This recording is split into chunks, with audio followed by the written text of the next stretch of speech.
was a static line, 38 parallel. We went up. And most everything was done on patrols. That was the main thing. Fighting patrols and listening patrols and all that sort of thing. Different things that I can relate. I remember we were on 355 and we were railed out on the Point platoon. By this time we had a company, and I was with D Company. I doubt if we had any more than a platoon and a half left in the whole company, because we couldn't move where we were. We couldn't move around in the daytime at all, because the enemy was on a higher hill, 227, and they were looking right down on us. So we only got one hot meal. That was at nighttime. And but I remember this night, I think it was Charlie Company,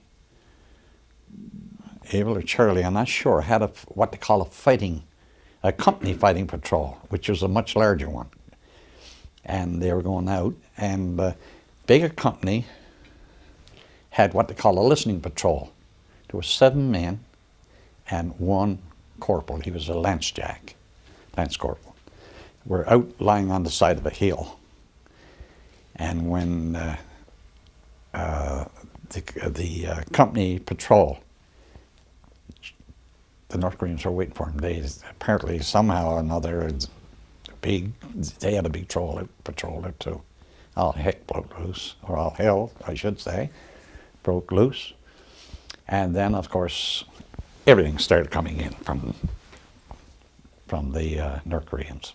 Boy, I'm telling you, it was a hell of a feeling. You're sitting there and not much you can do.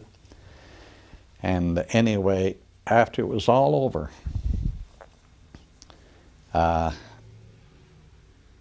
they knew about the patrol that was down the bottom, and they hadn't heard from them. So I was one of the guys who went out with so many guys, and just another fellow had so many, because at that time I was platoon, what they call platoon signaler. I looked after the radio and the telephones for the officer and the sergeant in our headquarters, like, type thing. So anyway, we went out. We found one fellow, and his name was Charlie Power. He was from Nova Scotia. I don't know where he is today. He was up in the minefield. And we started talking to him, take your time, come down, He got down without setting off anything. But he got shrapnel in the nose, like, he was injured, so the guys went in with him. And then I remember we found another guy. He was my buddy, the guy that was wounded on that patrol, Mike Murphy. He was from Bell Island also. He was wounded again. He was on that patrol. And then when we went down, we got the other 2 guys. The other 2 were wounded, and it was 4 dead.